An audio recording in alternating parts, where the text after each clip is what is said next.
Whispers in the Snow, a tale of isolation in the Swiss Alps. Whispers in the Snow. A thick fog had settled over the Swiss Alps, the shadows of towering mountains barely visible under the heavy gray clouds that loomed ominously. The cold air bit at the skin, while an eerie silence hung over the snowy landscape, broken only by the distant howling wind. A small, isolated cabin stood in the middle of the wilderness, surrounded by nothing but a vast, empty expanse of snow. The place felt ancient, as though time had forgotten it. Sophie and Lucas, two young lovers, had planned this trip for months, a secluded getaway to celebrate Valentine's Day. They had wanted to escape the hustle of the world, to find peace, and perhaps to rekindle their romance in the quiet embrace of the mountains. But something about the cabin unsettled Sophie. It was too quiet, too still. "It's perfect, don't you think?" Lucas said, throwing his arms out as if embracing the entire expanse of white wilderness. Sophie, despite the enthusiasm in Lucas's voice, couldn't shake the feeling of being watched. She stood by the window, looking out over the snow-covered peaks, her breath fogging up the glass. She could almost hear something, a faint whisper carried by the wind, but when she turned around, the room was still. "Yeah, it's beautiful," she replied, her voice shaky. "But there's something about this place. It feels wrong." Lucas smiled at her, brushing the worry from her voice. "Don't overthink it. We're here to relax. Besides, the views are amazing and there's no one around for miles. What could possibly go wrong?" They settled in, lighting a fire to chase away the cold that had already begun to seep through the cabin's thin walls. Outside, the blizzard began to pick up, the wind howling like a pack of wolves hunting in the dark. As the hours passed, the storm intensified. Sophie found herself staring into the crackling fire, her thoughts growing darker with every flicker. There was something about the shadows in the room, moving just out of the corner of her eye. She kept brushing it off, convincing herself it was nothing but the light playing tricks on her mind. But then, in the middle of the night, the first strange thing happened. She woke suddenly, a cold sweat sticking to her skin.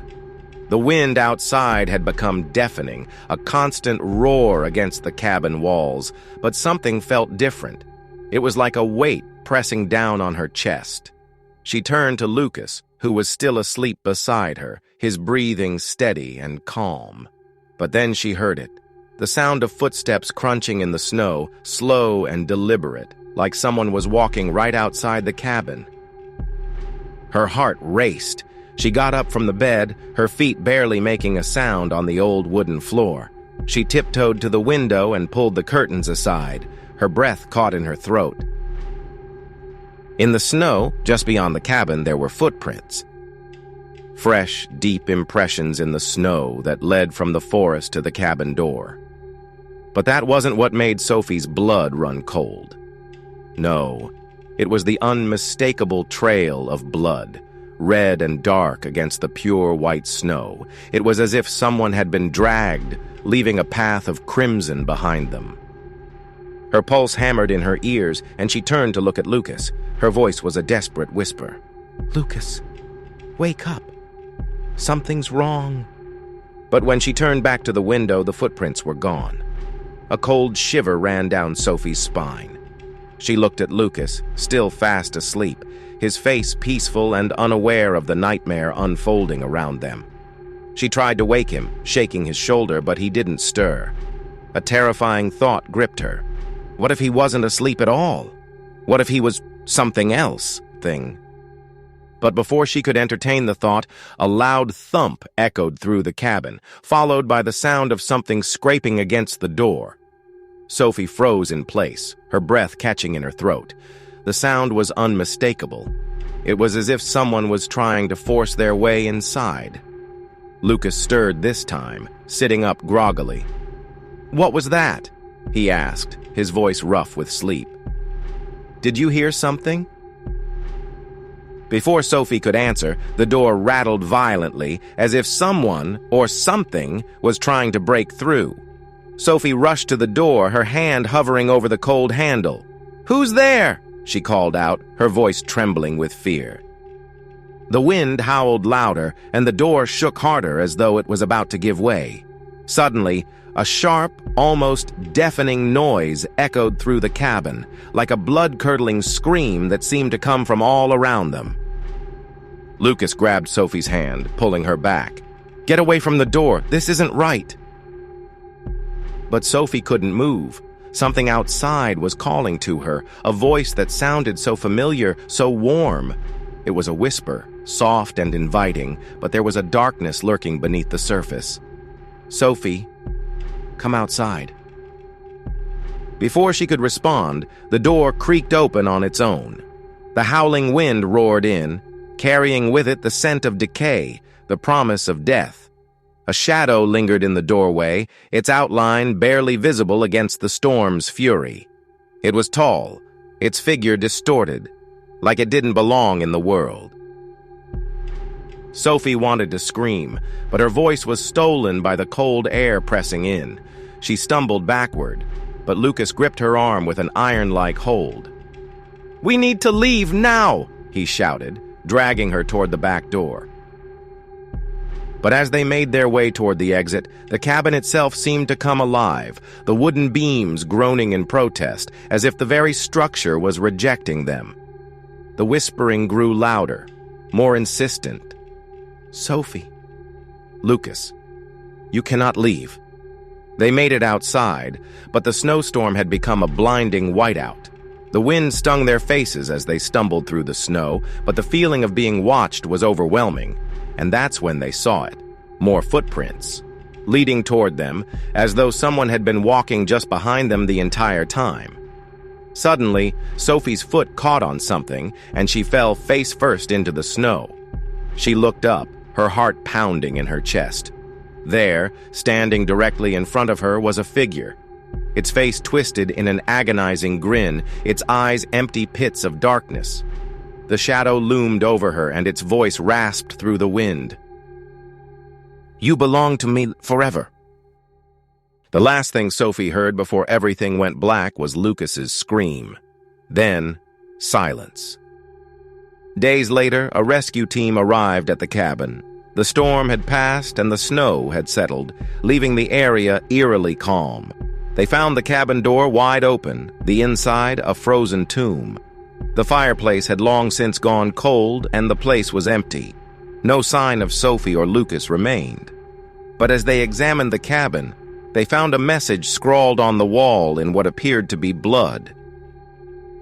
"Forever together in the snow." It is said that anyone who visits the cabin on Valentine's Day is doomed to be claimed by the shadows that haunt it, bound by a curse that ties them to the mountain forever.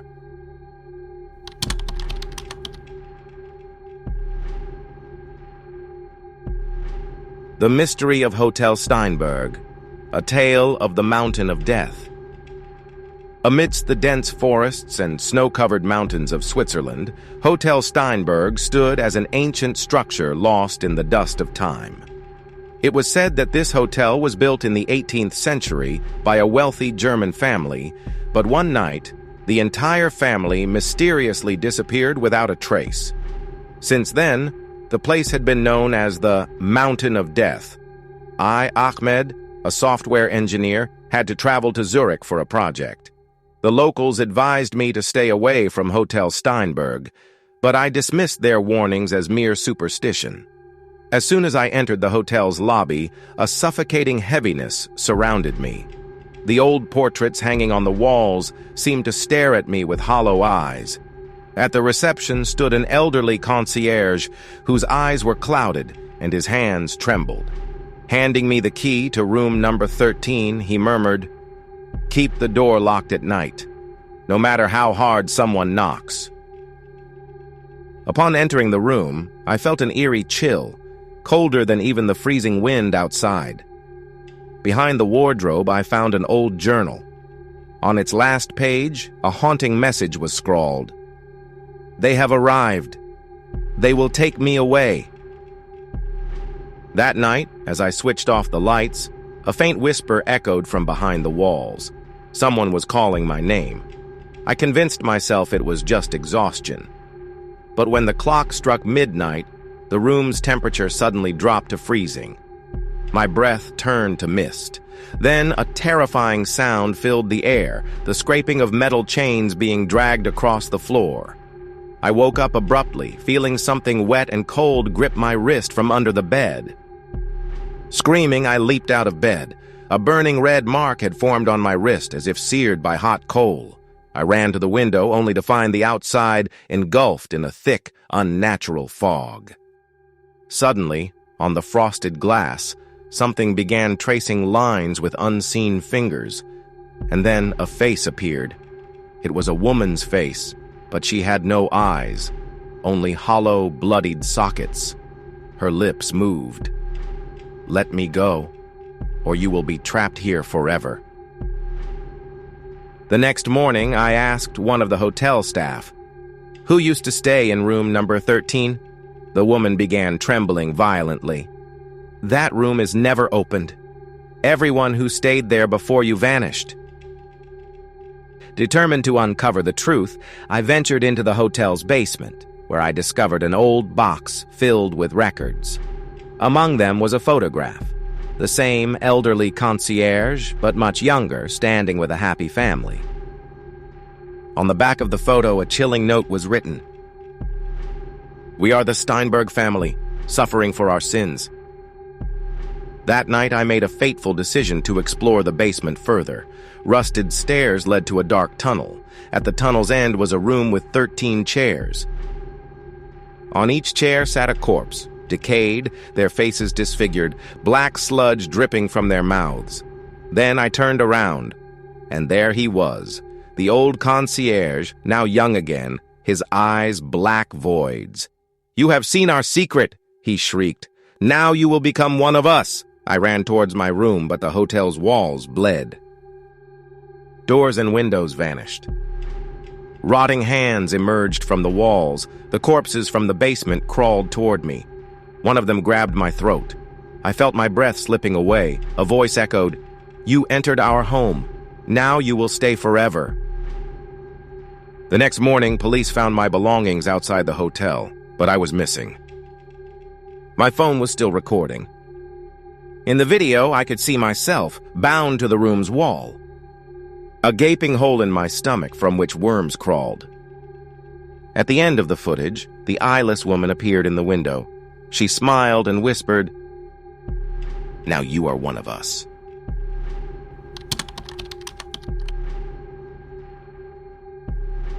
The midnight customers of Mr. Baker's sweet shop. At night, when the entire village was engulfed in darkness, a single light remained, a testament that someone was still awake. This light came from Mr. Baker's sweet shop. Mr. Baker was an elderly man with a white beard and a face lined with wrinkles, bearing the exhaustion of many years. He spent his days making sweets and his nights selling them.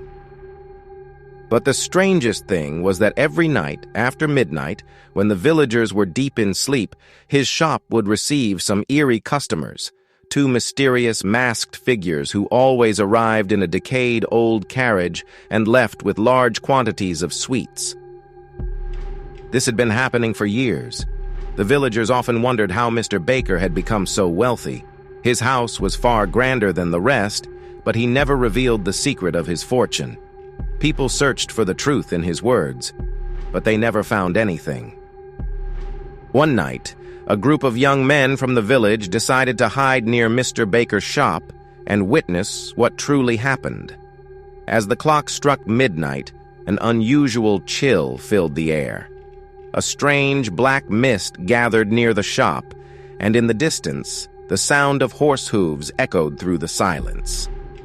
A carriage slowly emerged, ancient, broken, and crumbling. But when its doors opened, the young men's hearts pounded in terror. Inside sat two towering figures, their faces hidden behind masks. Their eyes gleamed with a red glow, and their hands were unnaturally long and thin. An icy presence emanated from them, as if they weren't alive at all. Without uttering a word, they stepped into the shop. Mr. Baker, silent and composed, handed them large boxes of sweets. In return, the masked figures gave him a heavy pouch of money before vanishing into the night. The young men, paralyzed with fear, rushed back to the village and told the elders everything. A wave of horror spread among the villagers. Who were these beings? And why wasn't Mr. Baker afraid of them? The village cleric, along with some elders, confronted Mr. Baker and demanded the truth. At first, he avoided their questions, but when the cleric made him swear on the Bible, tears welled up in his eyes. These beings that visit me, they are not human, they are spirits. A shudder ran through the listeners. Years ago, I was extremely poor. One night, I got lost in the forest. There, I encountered a strange shadow which offered me a deal. If I provided sweets to them every night, they would grant me immense wealth. At that time, I had no choice, so I agreed. But the bargain I made was in exchange for my soul. Now, I cannot break free even if I want to. If I refuse to give them sweets, they will take me away. The villagers soon realized that the sweets were cursed. Any house that consumed them suffered misfortune. Some fell ill, some lost their sanity, and in some cases, sudden deaths occurred. The villagers decided that Mr. Baker had to stop. But when they tried to intervene, they realized he was at the mercy of those ominous riders. The following night, when the eerie figures arrived, Mr. Baker hesitated and finally spoke. Enough! I cannot continue this bargain any longer. The moment those words left his lips, a deafening sound erupted from within the carriage, as if the earth itself had split open. The masked figures lifted their heads, and beneath their masks, there was nothing, just deep, hollow, black voids where faces should have been. The carriage doors flung open, and a thick black smoke emerged, engulfing Mr. Baker. He screamed, calling for help, but as soon as the villagers tried to step forward, both the smoke and the carriage vanished, along with Mr. Baker. After that night, his shop was shut down, but an eerie rumor spread. Some nights, when the village was fast asleep, the shop's lights would flicker on by themselves. People say that the spirits still visit, searching for a new merchant to continue their trade. And some believe that if anyone passes by the shop at midnight, they might hear the faint sound of horse hooves and the creaking wheels of a carriage. And if they venture too close, they never return.